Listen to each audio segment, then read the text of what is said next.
Hello enemy lovers, स्वागत है आपका हमारे चैनल पर। और आज हम देखेंगे गाचियाकूटा के एपिसोड नंबर 13। एपिसोड की शुरुआत में यहाँ पर एमो का पास्ट देखती है और वो अपनी माँ के साथ घूम रही होती है, जहाँ पर उसे एक क्रो पसंद आता है। पर उसकी माँ उसे समझाती है कि वो क्रो उसे कभी पसंद नहीं करने वाला, जिस वजह से वह उस क्रो को बुरा भला कहने लगती है।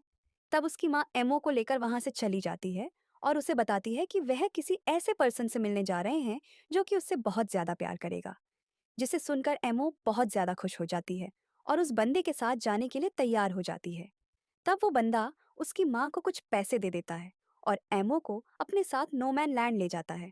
तब एमो वहां जाकर बहुत ज्यादा खुश होती है और वो पर्सन उसे विश्वास दिलाता है कि वो उसका बहुत ज्यादा ख्याल रखेगा, जिस वजह से उसे किसी और चीज की जरूरत ही नहीं पड़ेगी। तब एमो को वहां पर बहुत सारे कपड़े, खाने की चीजें और बुक्स मिलती हैं, जिससे एमो बहुत खुश हो जाती है और हमें थोड़े टाइम बाद का सीन दिखाया जाता है। मिस्टर, क्या आपको ये सारे कपड़े अपनी जॉब पर मिले हैं? मैं एक ट्रैफिक हूँ, जिस वजह से मुझे ये सारी चीजें मिली हैं। पर ये सारे बहुत ज्यादा हैं। पर मुझे समझ नहीं आता कि आखिरकार क्यों बाकी ट्रैफिकर्स मुझसे नफरत करते हैं। मैं हमेशा नॉर्मल एक्ट करता हूँ, पर फिर भी उन्हें लगता है कि मैं बहुत ज्यादा क्रेपी हूँ। आखिरकार मेरे साथ ऐसा क्यों होता है? मैं एक गिवर हूँ, तो आखिरकार वो मुझे इज्जत क्यों नहीं देते हैं? एमओ, याद है मैंने तुमसे कहा था कि हम इस रूम को एक रिचुअल के लिए यूज करेंगे, तो इसलिए हमें उस रिचुअल को दोबारा से परफॉर्म करना चाहिए। जब भी हम वो रिचुअल करते हैं तब मेरा दिल बहुत जोर जोर से धड़कता है और मुझे तो काफी दर्द भी होता है, जिस वजह से मैं वो नहीं करना चाहती। मुझे समझ में आ गया है एम्मो, असल में तुम्हें प्यार हो गया है। देखो, तुम्हें भी इस पिक्चर बुक की लड़की की तरह अपने प्रिंस से प्यार हो चुका है और तुम्हारा प्रिंस मैं हूँ।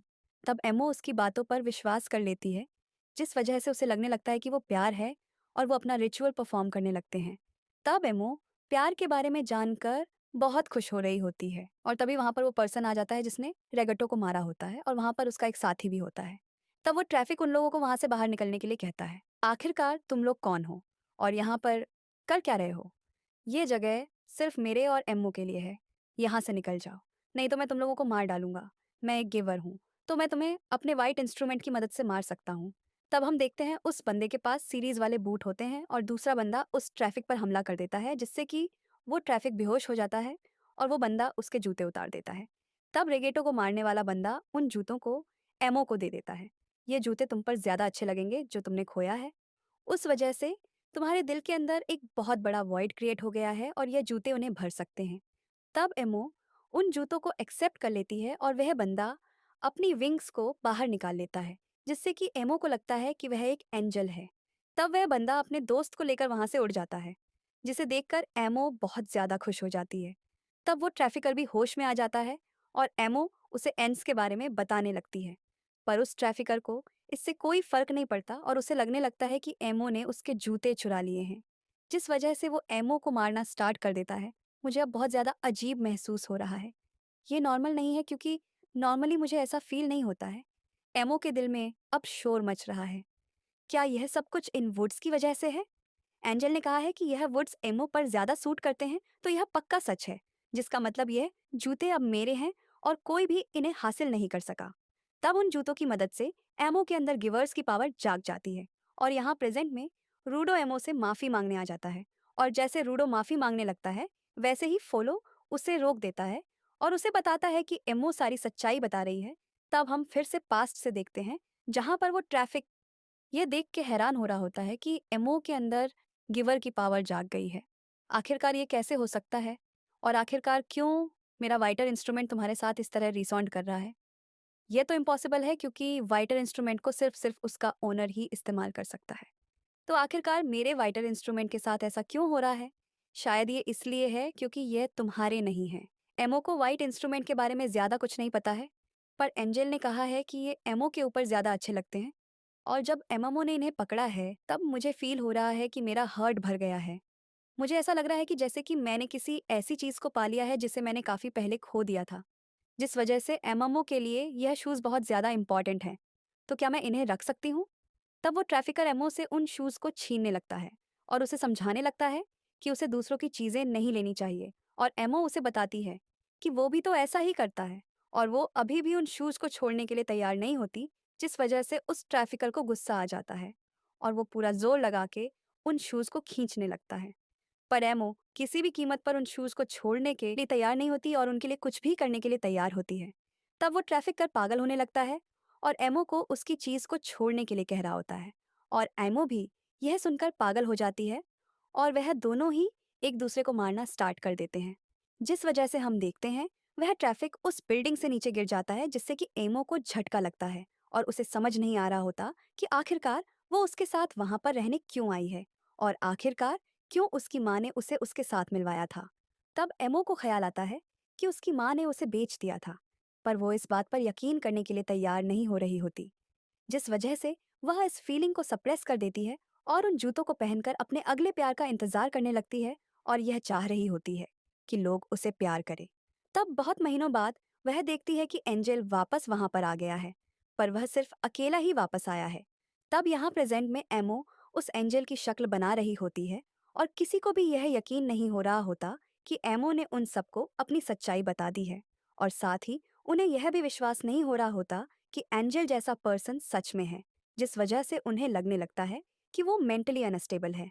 तब इस इंफॉर्मेशन से उन्हें एंजल के बारे में कुछ पता नहीं चलता, पर जैसे उन्हें यह पता चलता है कि इंजन 1 महीने पहले ही वापस आया होता है, तब इंजन को ख्याल आता है कि रूडो भी तभी ग्राउंड पर आया होता है। तब रूडो एमो की बनाई हुई ड्राइंग देखती है, जिससे कि उसे रेगटो का कातिल याद आ जाता है। तो यह कुत्ता यहाँ पर है और इसका एक और साथी भी है। ये तो सच में बहुत ज्यादा कमाल की बात है। शायद ये लोग मुझे ही ढूंढते यहाँ आए हैं, पर मुझे इससे कोई फर्क नहीं पड़ता, क्योंकि अगर ये लोग यहाँ पर हैं तो मैं इन्हें कब्र से भी बाहर निकाल लूंगा। बस मेरा इंतजार करना, क्योंकि जब मैं तुम्हें ढूंढ लूंगा तब तुम्हें यह बताना ही पड़ेगा कि आखिरकार तुमने रैगटो को क्यों मारा है, और उसके बाद मैं तुम लोगों से रैगटो की ग्रेव के आगे माफी मंगवाऊंगा। तरुणों को इस तरह हंसते हुए देखकर एमो को एहसास हो जाता है कि वो भी बिल्कुल उसी की तरह है। तुम और मैं बिल्कुल सेम हैं, और तुम्हारे ग्लव्स ने भी तुम्हारे हार्ट को ह्यूमन बनाया है, जैसे कि मेरे शूज ने किया है। यह चीजें उन लोगों के साथ बिल्कुल सही मैच करती हैं जिन्होंने कुछ खोया हो। तुम्हारे दिल के अंदर बहुत बड़ा छेद है और तुम्हारे इस ग्लव ने तुम्हारे दिल को भर दिया है। इन शूज को हासिल करने के बाद मेरे अंदर फिर से ह्यूमन की फीलिंग जाग गई थी, जिस वजह से मुझे एहसास हुआ कि जो इस ट्रैफिक ने मेरे साथ किया वो प्यार नहीं था, और मुझे एहसास हुआ कि मैं बहुत ज़्यादा अकेली हूँ, जिस वजह से मुझे कुछ चाहिए।